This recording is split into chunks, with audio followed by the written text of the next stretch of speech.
Hey guys, welcome back to my channel. അപ്പോൾ നാളെ നമുക്ക് എക്സാം ഉണ്ട്. ഇന്നൊരു ഒറ്റ ദിവസം മാത്രമേ സ്റ്റഡി ചെയ്യുള്ളൂ. അപ്പോൾ നാളത്തെ എക്സാം എന്ന് പറയുന്നത് സംഹിതയാണ്. സംഹിതയിൽ ടോട്ടൽ 58 ചാപ്റ്റേഴ്സ് തീർക്കാനുണ്ട്.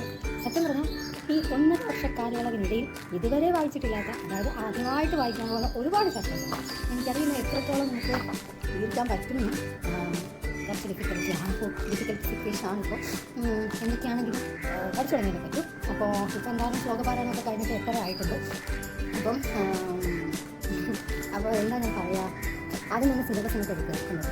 ഈ സിലബസിനെ ചെയ്യാം. ഇതിനകത്ത് കുറേ ഉണ്ട്. സത്യം ഇതിനകത്ത് സൂത്രസ്ഥാനം മാത്രമല്ല, വിമാനം, ശാരീരം, നിദാനം, ഇന്ദ്രിയം. അപ്പോൾ അത്രയും സ്ഥാനങ്ങളുണ്ട്. മൊത്തം 5 സ്ഥാനങ്ങളാണ് തീർക്കേണ്ടത്. പറ്റുന്നിടത്തോളം നമുക്ക് ട്രൈ ചെയ്ത് നോക്കാം, ബാക്കി വരുന്നത് പോലെ.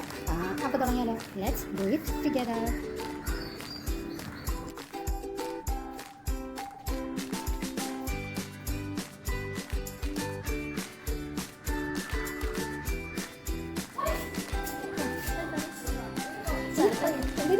സംഹിതയാണ്. എന്നും വരെ എനിക്കില്ല, ഒന്നും ആയിട്ടില്ല. പറ്റും, സമയമുണ്ട്. 4 ആളുകൾക്ക് സമയമുണ്ട്. So hope for the best.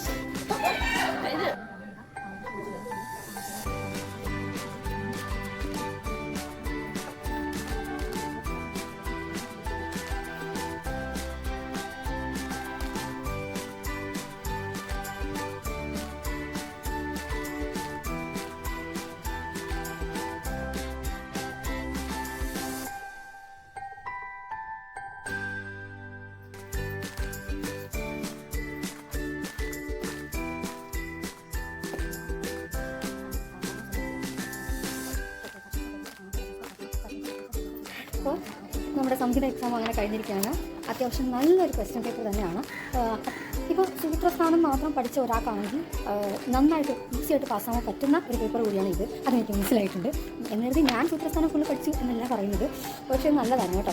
എനിക്ക് എസ് ആണ് ഏറ്റവും ഇഷ്ടപ്പെട്ടത്. അതിപ്പോൾ സാധാരണ എല്ലാ സ്ഥാനത്തുനിന്നും വെച്ചിട്ടാണ് ചോദിച്ചത്. അതായത് സൂത്രസ്ഥാനത്ത് നിന്ന് സ്നേഹാധ്യായം അതിനകത്ത് ചോദിച്ചു. പിന്നെ സൂത്രസ്ഥാനത്ത് നിന്ന് മറ്റേ 21ാമത്തെ ചാപ്റ്ററിലെ ഹഷ്ടനിമിതം അതിനകത്ത് നിന്ന് ചോദ്യം ഉണ്ടായിരുന്നു. പിന്നെ നിദാനത്തിലെ ഫസ്റ്റ് ചാപ്റ്റർ ജ്വരനിദാനത്തിൽ നിന്ന് നിദാന പഞ്ചകം, അതായത് നിദാന പഞ്ചകം മൊത്തം എഴുതും, ജ്വരത്തിൻ്റെ അല്ല നിദാന പഞ്ചകം. പിന്നെ ലാസ്റ്റ് ദശവിധ പരീക്ഷ, അപ്പം അത് വിധാന സ്ഥാനത്തിനായിരുന്നു. 8ാമത്തെ ചാപ്റ്ററിൽ ലാസ്റ്റ്, അത് 8ാമത്തെ ചാപ്റ്ററിൽ ലാസ്റ്റ് പെട്ടെന്ന് പറഞ്ഞു, അതിൻ്റെ പേര് പറഞ്ഞു. അതൊന്നായിരുന്നു. അത്യാവശ്യം നല്ല പേപ്പറായിരുന്നു. അത് ഷോർട്ട് ആൻസർ ക്വസ്റ്റൻ ആണെങ്കിലും ഷോർട്ട് ആൻസറിലെ ഫസ്റ്റ് ക്വസ്റ്റൻ ഏത് അധ്യായത്തിനായിരുന്നു. അപ്പോൾ എൻലിസ്റ്റത്തെ 13 ടൈപ്പ് സ്നേഹ, അതും നൈസ് ക്വസ്റ്റൻ ആയിരുന്നു. ഞാൻ അത്യാവശ്യം പടങ്ങളെല്ലാം വരച്ചു വെച്ചു. എനിക്ക് പടങ്ങൾ വരച്ചിലേക്ക് ഒരു സമാധാനമില്ല. എല്ലാ പരീക്ഷയിലും ഞാൻ കൊണ്ട് പടം വരയ്ക്കാറുണ്ട്. പിന്നെ MCQ വളരെ ടഫല്ലായിരുന്നു. അപ്പോൾ ഐ ആം ഹാപ്പി എന്ന് വേണമെങ്കിൽ പറയാം. അപ്പോൾ അത്രയൊക്കെ ഉള്ളൂ ഇന്നത്തെ video. See you on next video. Tata, bye by.